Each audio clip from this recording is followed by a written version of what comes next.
I love New York. It's a great city. I grew up there. But when it comes to parking, forget it.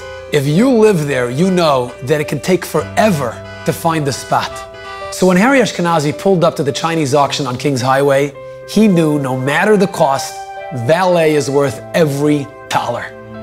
He pulled up to the car in front of him and waited patiently. But after a few minutes of waiting and not moving, Harry stuck his head out the window and noticed that the couple in the car in front of him, who he recognized as Nancy and Jack Beta, were schmoozing with an old friend standing next to their car. While we were waiting, one of our friends was crossing the street, so we stopped to say hello to them, a couple, and we were talking to them for a little while. Harry honked softly, tried to get their attention, but Nancy and Jack kept on schmoozing. And I continued to gently honk. No response. So I was thinking, you want to know, there's a lot of retail stores here.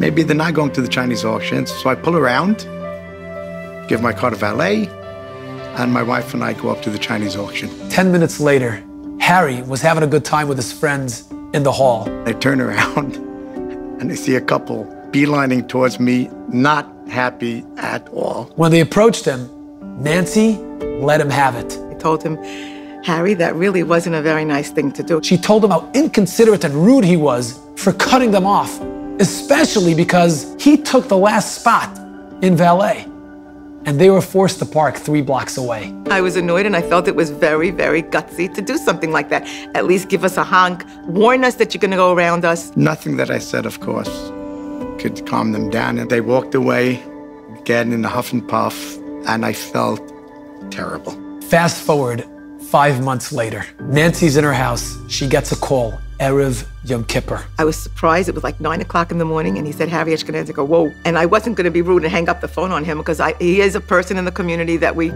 could have interactions with, and I just was happy to hear what he had to say. Harry explained to her that every Erev Yom Kippur, he sits down and tries to think back if there's anyone who might have been hurt by something he said or did. You remember many months ago, we had an issue.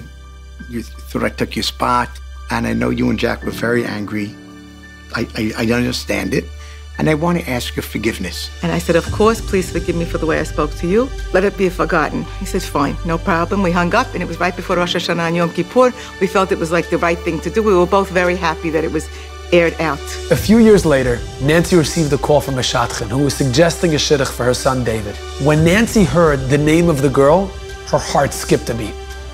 Lorraine Ashkenazi, Harry's daughter. My husband and I looked at each other and said, we have no problem with that. We'd love her to be our daughter-in-law. A few months later, David Beta and Lorraine Ashkenazi got married. Nancy and Harry were officially family. I was talking to my wife and I said, Jamie, imagine if that call wasn't made. They had a right to say, what? Harry and Jamie Ashkenazi? What they did wasn't right. That's not the type of character we want in our family. And we're blessed now because of that Erev Kippur call to ask Mechila. But the story doesn't end here. After David and Lorraine got married and settled in Lakewood, another important shidduch happened as a result of Harry's call. I know the couple personally. They live in Los Angeles. Their names, Yoel and Rachel Gold. My shidduch. When David was in Lakewood, he learned there in yeshiva, sat next to me, got to know me, and somehow managed to convince my wife to marry me. Without David and Lorraine's efforts, I would probably not be married to my wife today. What started off as a phone call many, many years ago ended up not only having the David Beta family, but having the Yoel Gold family. You know, it takes a lot of courage and humility to pick up a phone and make the call, especially when we believe we're right. I did something wrong in their eyes, and I don't care who it is. They felt hurt. I don't think I did anything wrong, but they felt it. Doesn't make a difference what I feel. Over the next few days, take the opportunity. Pick up a phone and make the call to a family member, a neighbor, or an old friend who might have been hurt by something you said or did. I guarantee you, you will feel better about yourself, but more importantly, you will generate all the blessings Hashem has in store for you this coming year.